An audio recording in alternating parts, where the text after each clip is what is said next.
বাইশারি বাজারের দীর্ঘদিনের একটা সমস্যা, সেটা হচ্ছে যেই গাছটি ছিল এবং এই গাছটি আজকে ইউনো মহোদয় এখানে উপস্থিত রয়েছেন এবং বাইশারের বাজারের সাধারণ যে ব্যবসায়ীরা সবার উপস্থিতিতে এই গাছটি আজকে কাটা হয়েছে এবং এই গাছটি ফলে আজকে অন্ততপক্ষে মানুষের একটা স্বস্তির যে নিঃশ্বাস সেটা মানুষ পেয়েছে। কারণ এই গাছটি যাতায়াতের পথে অনেকের সমস্যা হচ্ছিল, কারণ গাছটা পুরো শুকিয়ে গেছে, যে কোনো মুহূর্তে গাছটি ভেঙে পড়ার সম্ভাবনা ছিল। যদি গাছটা ভেঙে পড়তো তাহলে অনেক মানুষের এমনকি একটা রিক্সের জায়গা এবং অনেকে অনেকবার ফেসবুকে স্ট্যাটাস দেওয়ার পরও নজরে আসেনি। তো বারবার আজকে 3-4 দিন ধরে এটা নিয়ে কথা হয়েছে।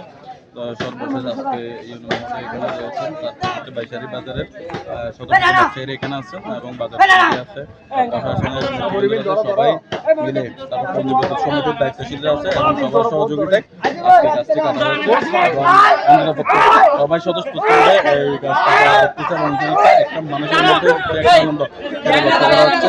ধন্যবাদ সবাইকে। আমাদের